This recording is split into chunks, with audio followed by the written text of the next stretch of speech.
The autumn breeze carried a hint of winter as 16-year-old Maya Patel walked home from school, her violin case bumping gently against her leg with each step.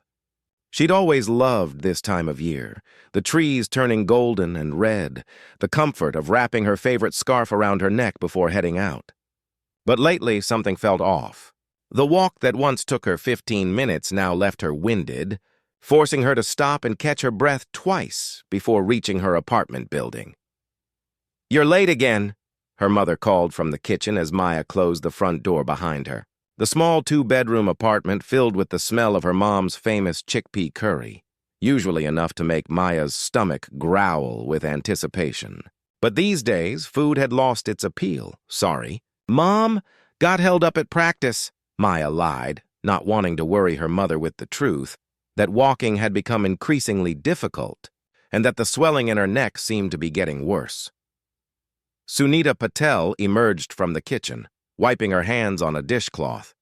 At 42, she looked older than her years, the lines around her eyes deepened by a decade of raising Maya alone after her husband had passed away. She worked as a hospital receptionist during the day and picked up evening shifts at a nearby convenience store 3 times a week. The arrangement left little room for anything else, but she never complained. "You look pale," Sunita said, pressing the back of her hand to Maya's forehead. "Are you feeling sick again?" Maya shrugged off her concern. "Just tired. Ms. Chen is pushing us hard for the winter concert." But that night, as Maya practiced her violin, she had to stop every few minutes as waves of exhaustion washed over her. When she changed into her pajamas, she couldn't ignore the cluster of swollen lymph nodes that had appeared at the base of her neck, like small marbles under her skin. The next morning, Maya woke drenched in sweat, her nightclothes sticking uncomfortably to her body. She'd been having these night sweats for weeks now, but had dismissed them as nothing serious. This time was different. Her sheets were soaked through, and she felt like she was burning up from the inside. "Mom," she called weakly, "I don't think I can go to school today." The doctor's office was busy, filled with coughing children and tired-looking parents. Maya sat quietly beside her mother, trying to ignore the growing anxiety in her chest. Dr. Rivera had been their family doctor since Maya was little. Usually cheerful and quick with a joke, today his face was serious as he examined the lymph nodes in Maya's neck. "How long has the swelling been there?" he asked, his fingers gently probing the area. "I noticed it about a month ago, but it was smaller then," Maya admitted, avoiding her mother's startled look. "And the night sweats? The fatigue? Maybe 2 months? I thought it was just stress from school and violin practice." Dr. Rivera made notes in her chart. "I'm going to order some blood tests and a chest x-ray. I'd like to rule a few things out." The days that followed passed in a blur of medical appointments. Blood draws, scans, and finally a biopsy of one of the swollen lymph nodes. Maya tried to keep up with school, carrying her violin to each appointment like a talisman. Sometimes, when the waiting became unbearable, she'd find an empty corridor and play softly, letting the music calm her racing thoughts. It was a Wednesday afternoon when they returned to Dr. Rivera's office for the results. Maya knew something was wrong the moment they entered. Dr. Rivera wasn't alone. A woman in a white coat sat beside him, her expression carefully neutral. "This is Dr. Nasser," he said. "She's an oncologist at City Memorial." Maya felt her mother's hand grip hers tightly. "I'm afraid the biopsy results confirmed what we suspected," Dr. Rivera continued. "Maya has Hodgkin's lymphoma stage 3. The words hung in the air like smoke. Maya heard her mother's sharp intake of breath, felt her hand trembling. "Cancer?" Sunita whispered. "My daughter has cancer?" Dr. Nasser leaned forward. "Hodgkin's lymphoma is one of the most treatable forms of cancer, especially in young patients. Maya's prognosis is quite good with proper treatment, which would include," Maya asked, surprised by the steadiness of her own voice. "Chemotherapy, most likely followed by radiation therapy. We'll need to do a few more tests to finalize the treatment plan." Maya nodded, trying to process what this meant. Chemotherapy? Would she lose her hair? Would she be too sick to play the violin? To go to school? The question swirled in her mind like leaves caught in a storm. What about costs? Sunita asked, her voice small. Our insurance. Dr. Nasser glanced at Dr. Rivera. Your insurance will cover a portion of the treatment, but there will be significant out-of-pocket expenses. The hospital has financial assistance programs we can discuss. Later that evening, after her mother had made countless phone calls and filled out preliminary paperwork, Maya sat on her bed, violin in lap, unable to play. The apartment was quiet, except for the occasional sound of her mother's muffled crying from the kitchen. Maya wanted to go to her, to tell her everything would be okay. But the truth was, she didn't know if it would be. She opened her laptop and began researching Hodgkin's lymphoma. The medical terminology was confusing, but she gathered enough to understand that while her chances were good, the road ahead would be difficult and expensive. A notification popped up on her screen, a reminder about next week's violin lesson with Mr. Kim. Maya had been taking lessons with him since she was 5, her talent obvious even then. Last year, he'd mentioned the possibility of her applying to Juilliard after graduation. Now that dream seemed impossibly distant. Maya, her mother stood in the doorway, eyes red but voice steady. I've made some calls. Your aunt can send a little money and I can pick up extra shifts at the hospital.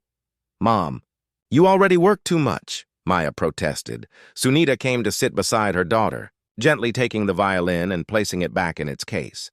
We'll figure this out. We always do. But later that night, as Maya lay awake listening to her mother making more calls, she heard the worry in her voice, the barely contained fear. Their insurance would cover only 60% of the treatment costs. Even with payment plans and help from relatives, they were looking at thousands of dollars they simply didn't have. Maya's thoughts turned to her violin. Since her father died, it had been her comfort, her voice when words failed. Mr. Kim had once told her she had a rare gift, the ability to make people feel things through her music. An idea began to form. People busked on street corners all the time, playing for tips. With her level of skill, couldn't she do the same? If she played in busy areas after school and on weekends, maybe she could help raise some of the money they needed. The next morning, Maya woke with new determination. She carefully tucked a small card into her violin case before heading to school. On it, she had written in neat letters, "Playing for my cancer treatment fund. Thank you for listening." She didn't tell her mother about her plan yet. Sunita would worry, would insist that Maya needed to rest to focus on getting better. But Maya couldn't sit by and watch her mother work herself to exhaustion. This was something she could do, a way she could fight back against the disease that was threatening to take everything from her. After school, instead of heading home, she made her way to Centennial Plaza downtown. The open space was busy with after-work crowds, people hurrying home or meeting friends at nearby cafes. Maya found a spot near the fountain, took a deep breath, and began to play. The first notes of Vivaldi's Winter floated across the plaza. A few people slowed their pace, glancing curiously at the teenage girl with the violin. Maya closed her eyes, losing herself in the music as she always did. For those precious minutes, there was no cancer, no financial worry, no uncertain future, just the music flowing through her like a river. When she finished the piece, a small crowd had gathered. A smattering of applause broke out, and several people dropped money into her open violin case. An older woman paused to read the card Maya had placed there. "You're very talented," she said, placing a $20 bill in the case. "I'll be back to hear you play again." By the time Maya packed up to head home, she had earned nearly $70. It wasn't much compared to what they needed, but it was something, a beginning. As she carefully counted the money, a mixture of pride and determination filled her chest. This was just day one. Tomorrow she would come back and play again. And the day after that, for as long as it took.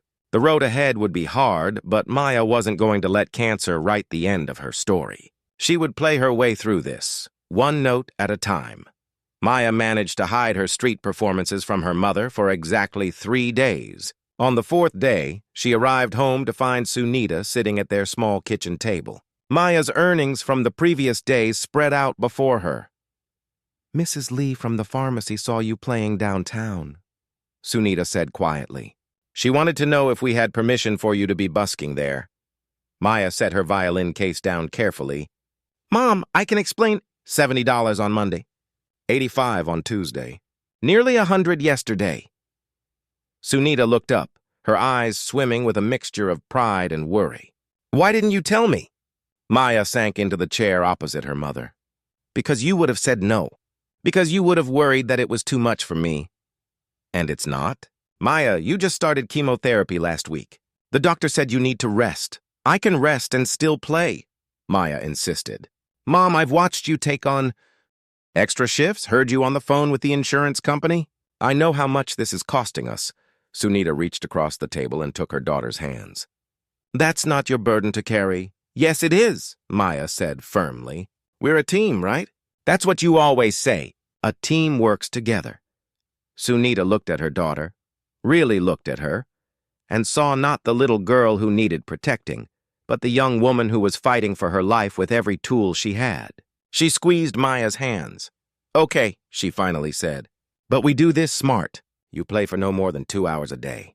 You bring water and snacks. And you sit on a stool, no standing for hours. Maya broke into a smile. Does this mean you're not mad? Oh, I'm still mad you didn't tell me, Sunita said. But there was no heat in her voice. But I'm also incredibly proud of you. The following day, Maya returned to Centennial Plaza with her mother's folding stool, a water bottle, and a handful of granola bars tucked into her backpack. The October air was crisp, the sun warm on her face as she set up her spot near the fountain. She carefully positioned her violin case open in front of her, the small sign propped against it, and began to play. The first week of chemotherapy had left her more tired than she'd expected. Her fingers didn't move as quickly as usual, and she had to take breaks more often. But still, she played Vivaldi, Bach, Mendelssohn, letting the music flow through her like medicine. A man in a business suit stopped to listen, then dropped a 20 in her case. An elderly couple sat on a nearby bench for her entire rendition of The Four Seasons, then came over to tell her she reminded them of their granddaughter. A young mother with a fussy toddler paused, and the child immediately quieted, watching Maya's bow dance across the strings with wide eyes. By the end of the week, Maya had developed a small but loyal audience who came specifically to hear her play. A barista from the coffee shop across the plaza brought her hot tea during her breaks. A street vendor selling scarves insisted she take one to keep that talented neck of yours warm. An office worker who passed by every day at lunch started, bringing sandwich halves to share. But not everyone was supportive. Some people hurried past without a glance. Others read her sign and shook their heads, as if her illness made them uncomfortable. One afternoon, a security guard approached and told her she needed a permit to perform there. I didn't know, Maya said honestly. How do I get one? The permit cost $50. Money Maya didn't want to part with when it could go toward her treatment. But a woman who had been listening nearby stepped forward. I'll cover the permit, she said, handing Maya a crisp $50 bill. My sister had leukemia when she was about your age. Music was her therapy too. Maya learned to pace herself, to listen to her body. On good days when her energy was high, she played more challenging pieces, Paganini's Caprice No. 24 or Saint-Saëns' Introduction and Rondo Capriccioso, that showcased her technical skill and drew larger crowds.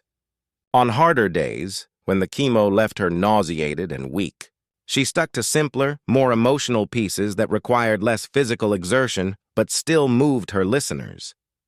3 weeks into her treatments, Maya's hair began to fall out. She found the first clumps on her pillow one morning and watched more spiral down the shower drain that evening. By the end of the week, her thick black hair had thinned dramatically. We could get it cut short, Sunita suggested gently. Before more falls out, Maya nodded, tears threatening. Her hair had always been her pride, hanging in a glossy curtain down her back. The next day, they visited a local salon where the stylist, a woman named Priya with bright purple streaks in her own hair, took one look at Maya's thinning locks and understood immediately. I think a pixie cut would look amazing on you, Priya said, showing Maya some photos on her phone. With your bone structure, you could totally pull it off. When the last lock fell to the floor, Maya stared at her reflection, barely recognizing herself.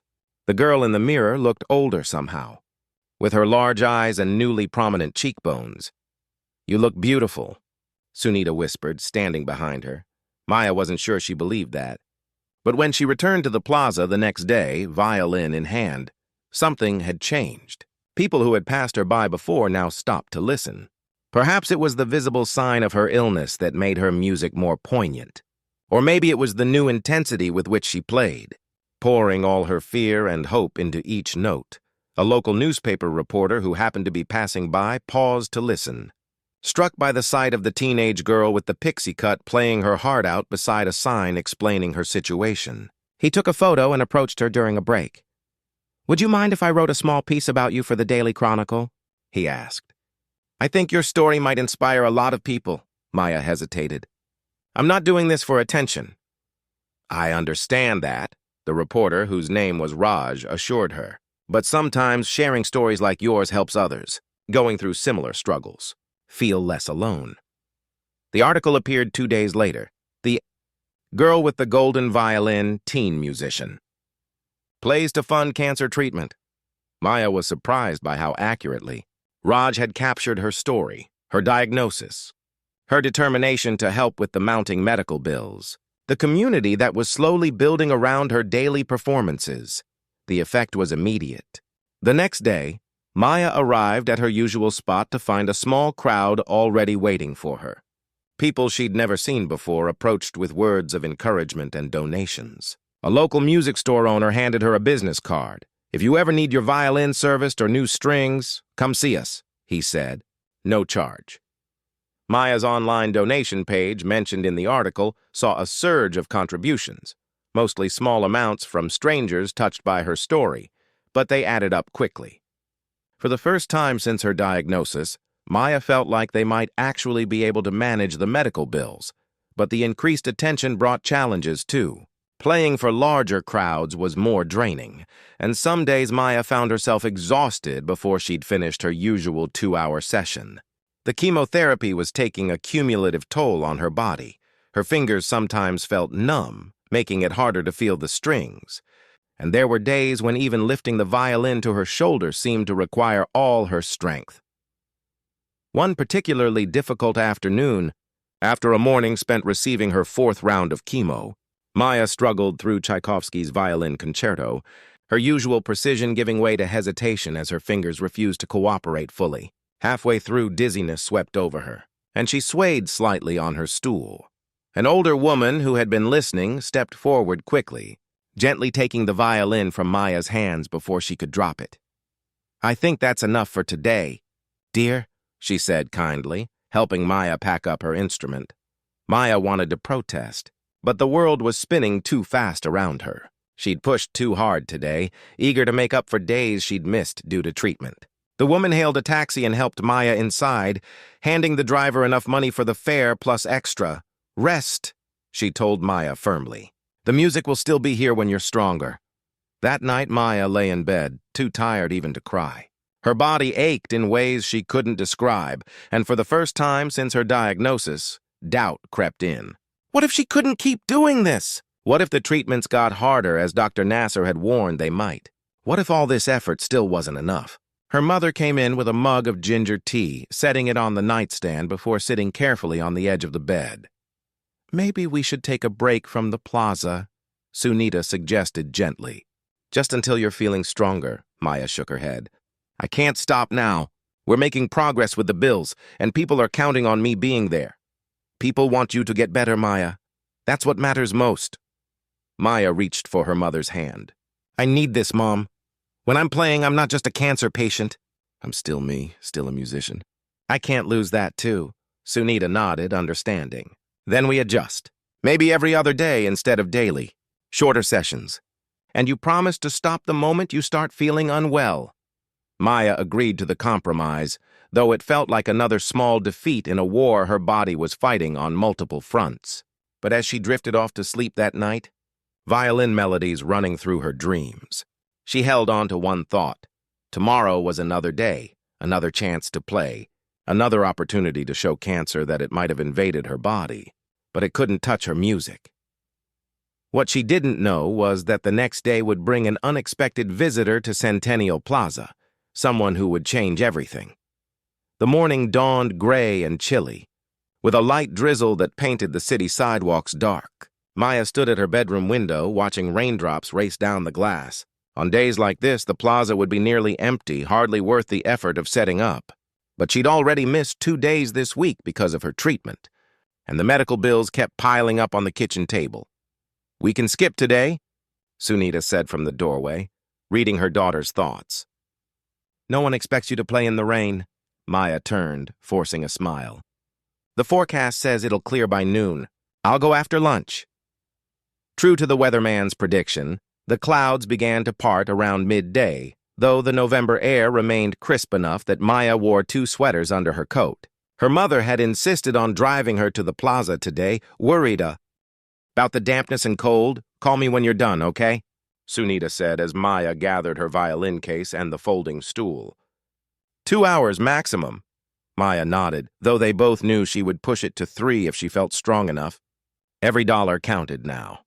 The plaza was quieter than usual, with only a handful of people hurrying through on their lunch breaks. Maya set up her spot, wiping down the wet bench near the fountain before placing her stool. Her fingers felt stiff in the cold, and she flexed them several times before removing her violin from its case. She began with something gentle, Debussy's Clair de Lune, transcribed for violin, letting the dreamy, flowing notes drift across the nearly empty plaza. A few passers-by slowed their pace, drawn by the unexpectedly beautiful sound in such a dreary setting. An elderly man sat on the bench opposite her, closing his eyes as he listened. Maya lost herself in the music, as she always did. The physical discomfort of the cold, the bone-deep fatigue from her treatment earlier that week, the constant worry about money, all of it receded when she played. There was only the violin, the bow, the melody rising and falling like her own breath. She was halfway through a Bach partita when the sleek black car pulled up to the curb at the edge of the plaza. Maya didn't notice it at first, focused as she was on a particularly challenging passage.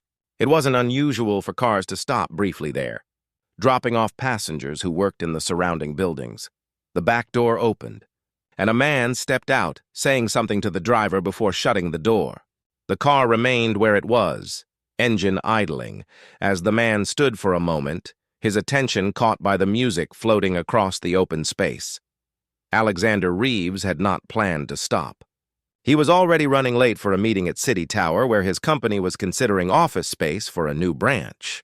The tech billionaire's schedule was packed tight with appointments. This quick trip to the city was meant to be just that, quick. In and out in 48 hours, with no time for detours. But the music made him pause. It wasn't just that it was unexpectedly excellent, though it was, technically flawless and emotionally rich in a way street performances rarely achieved. It was that the piece was hauntingly familiar, one his sister Lily had played constantly in the months before her illness took a turn for the worse. Almost against his will, Alexander found himself walking toward the sound, his meeting momentarily forgotten. As he approached, he took in the scene, a teenage girl with a close-cropped haircut, playing with her eyes closed, swaying slightly on a folding stool. Her coat looked too big for her thin frame, and despite the chill in the air, her pale face shone with a light sheen of sweat from the exertion of playing. It was only when he got closer that he noticed the sign propped against the open violin case, with its scatter of bills and coins. "Playing for my cancer treatment fund. Thank you for listening." Alexander felt as if someone had punched him in the stomach. The coincidence was too much. The music that had reminded him of Lily, now played by another young girl facing the same enemy that had taken his sister 20 years ago. He stood a respectful distance away, listening as Maya finished the piece. When the final note faded, he joined the scattered applause from the small audience that had gathered. Maya opened her eyes, offering a tired but genuine smile to her listeners. "That was Bach's Partita No. 2, right?" Alexander asked as he stepped forward. Maya looked up, surprised. Most people didn't recognize the specific pieces she played. "Yes, the Allemande movement." "My sister used to play it," he said, then seemed to catch himself, as if he hadn't meant to share that personal detail. He glanced at her sign again. "How long have you been playing out here?" "About a month now," Maya replied, resting the violin in her lap. Her arms were starting to ache, a side effect of the chemotherapy that seemed to be getting worse with each treatment. "Are you a musician too?" Alexander shook his head. "Just grew up around music. My sister was the talented one." He paused, then asked, "Would you mind playing one more piece?" "Sure," Maya said, though she'd been about to take a break. Something about the man's request made her want to comply. "Any requests? Do you know Pachelbel's Canon in D?" Maya smiled. Everyone with a violin knows Canon in D. She lifted her instrument again, settling it under her chin, and began to play. The familiar, deceptively simple melody filled the space between them. It was a piece Maya had played countless times, at school recitals, at community events, even at a cousin's wedding last year. But today, watching the expression on the stranger's face change as she played, she felt as if she were discovering the music anew. Alexander stood perfectly still, his eyes fixed on some middle distance, seeing not the plaza but a hospital room from long ago, where Lily had played this very piece for her doctors and nurses, insisting that music was the best medicine. She'd been just 16, Maya's age now, with the same determination shining through her illness. When Maya finished, there was a moment of silence before Alexander seemed to come back to himself. He reached into his pocket and pulled out his wallet. "That was beautiful," he said quietly. "Thank you." He dropped several bills into her case. Maya couldn't see the denominations, and turned to go. Then he hesitated, turning back. "If you don't mind me asking, what kind of cancer?" "Hodgkin's lymphoma, stage 3, Maya answered, the diagnosis now familiar enough that she could say it without her voice shaking. "But my doctors say the prognosis is good. I've completed 4 rounds of chemo with 2 more to go, then radiation." Alexander nodded. "My sister had leukemia," he said after a moment. "This was back when treatments weren't as advanced as they are now."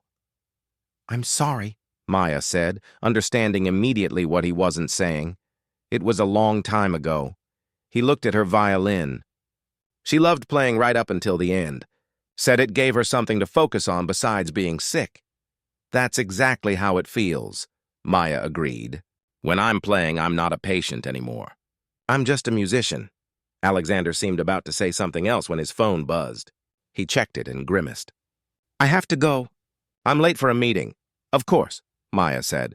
"Thanks for stopping to listen." "I'm glad I did." He gave her a small smile, then turned and walked briskly back to the waiting car. Maya watched him go, wondering about the sister he'd mentioned and feeling an unexpected connection to a girl she'd never met. She reached for her water bottle, suddenly aware of how tired she felt. Maybe her mother was right about limiting her playing time. As she took a sip of water, Maya noticed something about the bills the man had dropped in her case. She leaned forward to look closer, then nearly choked on her water. They weren't singles or fives or even 20s. They were $100 bills. 5 of them, $500 from a single listener.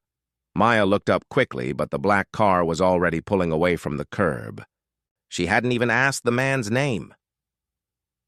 The next day, Maya returned to the plaza, despite feeling particularly drained from her treatment.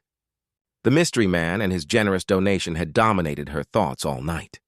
She'd told her mother about the encounter, and Sunita had been both touched and concerned. $500 is a lot of money to carry around in cash, she'd pointed out. He must be very wealthy. Or very impulsive, Maya had replied. But either way, it's going straight to the medical fund. She didn't really expect to see him again. The city was large, and he'd mentioned being in town for a meeting, which suggested he was just passing through. Still, as she set up her stool and arranged her violin case, Maya couldn't help scanning the faces around the plaza. The day was warmer than the previous one, with weak November sunshine filtering through thin clouds. More people were out, which meant more potential donations, but also more background noise to compete with. Maya chose her pieces carefully, focusing on those with strong, clear melodies that could cut through the ambient sounds of the city.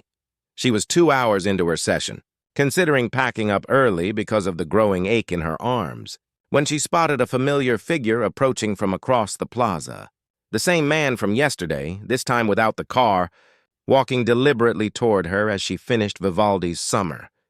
"You're here again," he said as he reached her, sounding slightly surprised. "Every day that I can be," Maya replied. "My treatments sometimes get in the way." He nodded, understanding. "How are you feeling today?"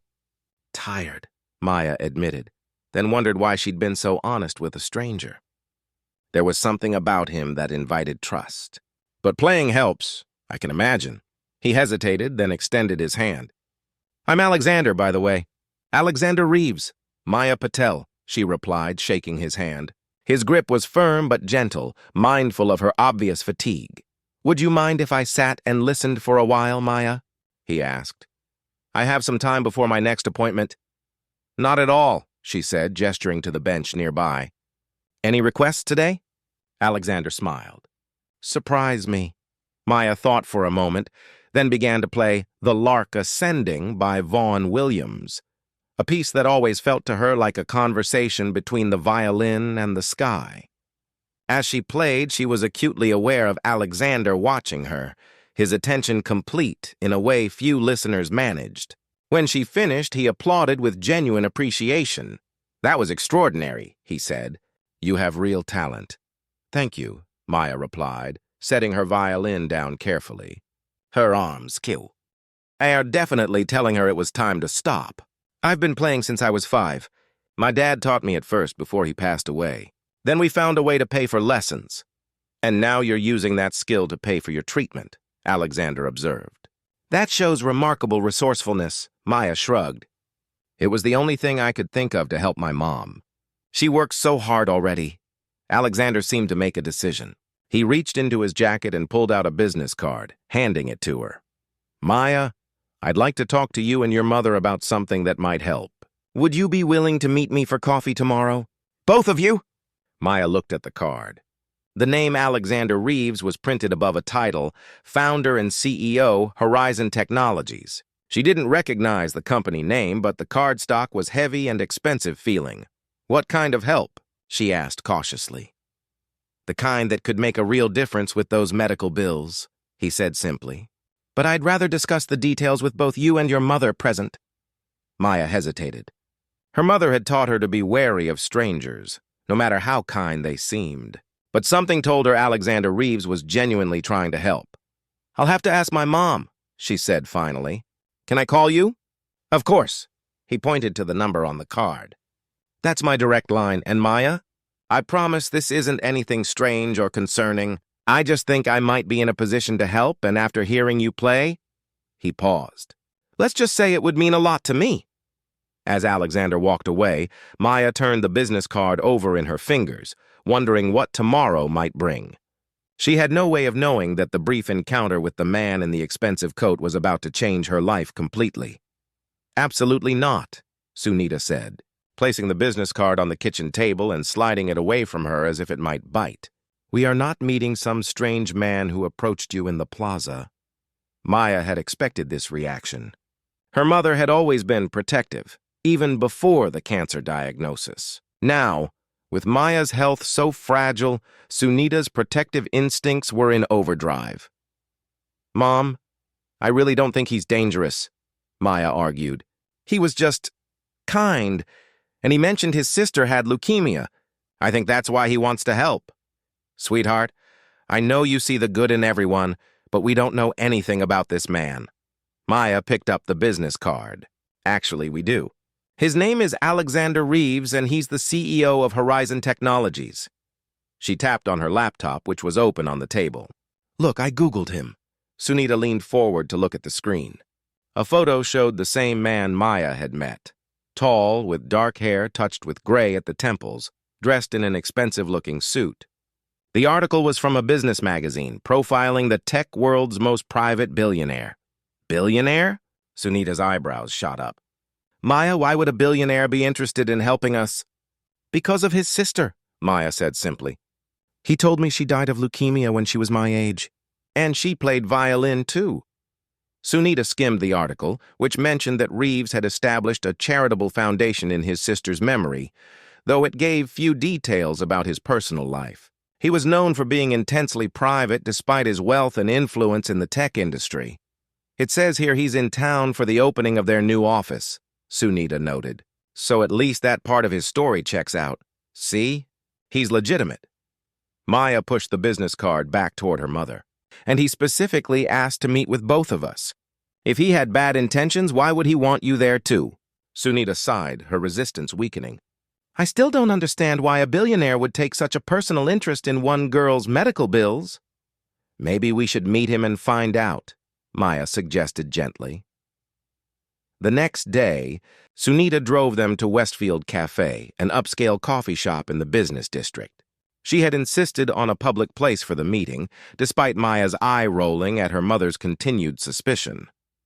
Maya had dressed in her nicest sweater and jeans, wanting to look presentable but also recognizing that trying to impress a billionaire with her wardrobe was probably pointless. They arrived 15 minutes early, but Alexander Reeves was already there, sitting at a corner table with a view of the street. He stood as they approached, smiling warmly. Mrs. Patel, it's a pleasure to meet you, he said, extending his hand to Sunita. And Maya, good to see you again. Thank you both for coming. His manner was respectful and straightforward, without any of the condescension Sunita had feared. He insisted on getting them drinks first, a chai latte for Sunita and hot chocolate for Maya, before getting to the purpose of their meeting. I'm sure you're wondering why I asked to meet with you, Alexander began once they were settled with their drinks. As Maya may have told you, I happened to hear her playing in the plaza 2 days ago, and it brought back some powerful memories for me. She mentioned your sister was also a violinist, Sunita said cautiously. Alexander nodded. Lily was a prodigy. She started playing when she was 4 and was accepted to a prestigious music academy by 12. Everyone said she was headed for Juilliard, maybe even an international career. His expression softened with the memory. But then she was diagnosed with acute myeloid leukemia at 15. I'm so sorry, Sunita said, her wariness giving way to genuine sympathy. It was a long time ago, Alexander replied, the same words he'd used with Maya. But hearing your daughter play, especially those particular pieces, it was like stepping back in time. Maya, who had been quietly sipping her hot chocolate, spoke up. Did your sister play Pachelbel's Canon too? Alexander smiled. It was her favorite. She used to say it was overplayed, but she loved it anyway. She performed it for the hospital staff the night before. He trailed off, then cleared his throat. Well, music was her solace throughout her treatment, just as it seems to be for you. It really is, Maya agreed. When I'm playing, I forget about everything else for a little while. Alexander turned to Sunita. Mrs. Patel, I've been blessed with financial success beyond anything I could have imagined when I was Maya's age. I established the Lily Reeves Foundation 10 years ago to help families dealing with childhood cancer, but we typically work through hospitals and grant applications.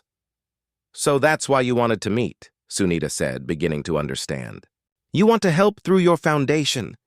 Yes and no, Alexander replied. Watching Maya play with such passion despite what she's going through, it affected me personally. I'd like to offer direct help. Outside the usual foundation channels, he opened a leather portfolio and slid a document across the table. This is a letter committing the Lily Reeves Foundation to covering all of Maya's remaining medical expenses related to her cancer treatment, he explained, including any follow-up care she might need over the next 5 years. Sunita stared at the document, then at Alexander, clearly stunned. All of it, but that could be hundreds of thousands of dollars. The foundation is well funded, Alexander said simply, and this is exactly the kind of situation it was created for. Maya felt lightheaded, unable to fully process what was happening. No more worrying about insurance denials, no more calculating how many hours she needed to play to cover the next treatment. It seemed too good to be true. There's something else, Alexander continued, pulling out another document. I understand from our brief conversations that Maya has been playing since she was very young and that music is central to her life. Maya nodded, finding her voice. It's all I've ever wanted to do. The foundation also offers music scholarships for young cancer survivors Alexander explained. This second document is a commitment to provide Maya with a full scholarship to the music school of her choice after she completes her treatment and graduates high school. Sunita put a hand to her mouth, tears welling in her eyes. Mr. Reeves, I don't know what to say. Say you'll accept? Alexander replied gently. Not just for Maya's sake, but for mine as well. My sister never got the chance to pursue her dreams. Helping Maya pursue hers would mean a great deal to me. Why us? Maya asked suddenly. I'm sure your foundation helps lots of kids with cancer. What makes me different? Alexander considered her question thoughtfully. Honestly, it was Pachelbel's canon. He smiled at her confused expression. The night before Lily died, she told me that whenever I heard that piece, I should remember that she was okay, that the music would go on even when she couldn't play it anymore. When you played it in the plaza, it felt like, I don't know, a sign maybe, that this was something I was meant to do. Maya understood then, in a way her mother perhaps couldn't fully grasp, the power of that musical connection. It wasn't just about money or charity or even kindness. It was about honoring a promise, keeping a sister's memory alive through another young musician facing the same battle. There are no conditions attached to this help, Alexander assured them, seeming to sense Sunita's lingering hesitation. No publicity requirements, no appearances at foundation events unless you want to participate. This is between us. It's incredibly generous, Sunita said, her voice thick with emotion. But I don't want Maya to feel indebted or— Mom, Maya interrupted gently. Remember what Dr. Nasser said about accepting help when it's offered? About how fighting cancer takes a whole community? Sunita looked at her daughter, then back at Alexander. After a moment, she nodded and reached for the pen he offered. There's one more thing, Alexander said as he gathered the signed papers. Maya, would you be willing to play at the opening ceremony for our new office building next week? It's a small event, just staff and a few city officials. You'd be compensated for your time, of course. I'd love to, Maya replied without hesitation. Good. My assistant will be in touch with the details. He handed Sunita his card. And please call me directly if there's anything else you need. Anything at all. As they left the cafe, Maya felt as if she were walking on air. The weight that had been pressing down on her since her diagnosis, the fear not just of the cancer itself, but of what it was doing to her mother, to their finances, to their future, had suddenly lifted. Do you think his sister really loved Pachelbel's canon? She asked as they got into the car. Or was he just saying that? Sunita glanced at her daughter. Does it matter? Maya thought about it. About the look in Alexander's eyes when she'd played that familiar, overplayed piece. No, she decided. I don't think it does. The following week, Maya stood in the gleaming lobby of the New Horizon Technologies building, violin in hand. She wore a blue dress her mother had insisted on buying for the occasion, despite Maya's protests about the expense. Her hair was starting to grow back in soft tufts, and she'd decided against wearing a scarf over it. This was who she was now, a cancer patient, yes, but also a survivor. A musician. Alexander had arranged for a small platform and microphone, though Maya hardly needed amplification in the acoustically perfect space. As she prepared to play, she saw him watching from the side, a gentle smile on his face.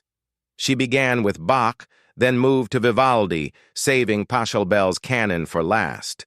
As the familiar notes filled the lobby, Maya closed her eyes, thinking not of the audience or even of her own journey, but of a girl named Lily who had once played this same piece in a hospital room, finding joy in music even as her body failed her. When she finished, the applause was immediate and heartfelt. Alexander approached, his eyes suspiciously bright. Lily would have loved that, he said quietly. Thank you. Later, as Maya packed up her violin, a woman approached, elegant in her 50s with Alexander's same serious eyes. I'm Diane Reeves, Alexander's wife, she introduced herself. He's told me so much about you. I wanted to thank you personally for playing today, Maya asked, confused by the woman's emotional tone. Diane shook her head. For helping him find peace with Lily's memory. He's carried that grief for so long. Your music, it's reached him in a way nothing else has. Maya hadn't considered that possibility. that in accepting help she might also be giving something valuable in return. As she watched Alexander across the lobby, deep in conversation with the mayor but occasionally glancing her way with a smile, she realized that their connection had become something neither of them had expected. A healing force that flowed in both directions, like the give and take of a perfect musical phrase. 6 months had passed since Maya first set up her violin in Centennial Plaza. 6 months of treatments, of ups and downs, of good days when playing felt as natural as breathing, and bad days when she could barely lift her bow. 6 months of strangers becoming friends, of a community rallying around a girl with a violin and a dream of healing. And now, finally it was over. "Your scans are clear," Dr. Nasser said, her usually reserved expression breaking into a wide smile. "The cancer is in complete remission." Maya sat perfectly still on the examination table, her mother's hand gripping hers so tightly it almost hurt. The words seemed to float in the air between them, too precious, too fragile to touch. "Completely gone?" Sunita asked, her voice barely above a whisper. "The chemotherapy and radiation did exactly what they were supposed to do," Dr. Nasser confirmed. "Of course we'll continue with regular checkups, but Maya, you did it. You beat this." Later, in the car, Maya rolled down the window despite the February chill, letting the cold air rush over her face. Her hair had grown back enough to curl around her ears, thicker than before, and with a slight wave that hadn't been there previously.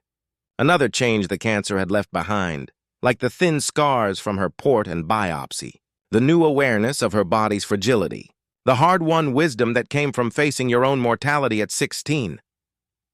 "We should celebrate," Sunita said, glancing at her daughter. "Anything you want." "Dinner out? A movie?" Maya smiled. "Actually, there's somewhere I want to go first." 30 minutes later, Sunita parked near Centennial Plaza. The winter afternoon was already fading toward dusk, the air crisp and clear. Maya retrieved her violin from the back seat and walked to the spot near the fountain where she had played so many times during her treatment. The plaza was quiet at this hour, with just a few people hurrying home from work. Maya set up her small folding stool, not because she needed it now, but out of habit, out of respect for the journey. She opened her violin case, but instead of positioning it to collect donations, she simply laid it on the ground beside her. The first notes of Vivaldi's Spring floated across the plaza. Bright and hopeful against the gathering darkness, Maya played with her eyes closed, letting the music express what words could not. The gratitude, the relief, the pure joy of being alive and well and whole again. When she finished that piece, she moved on to Bach, then Mendelssohn, playing all the pieces that had sustained her through the darkest days of her illness. Slowly, people began to gather. Some were regulars who had supported her from the beginning, the barista from the coffee shop, the elderly couple who never missed a Tuesday performance, the office workers who had made detours through the plaza part of their daily routine. Others were newcomers, drawn by the unexpected beauty of violin music in the winter twilight. Maya played for nearly an hour, stopping only when her fingers began to ache from the cold. As she lowered her violin, the small crowd burst into applause.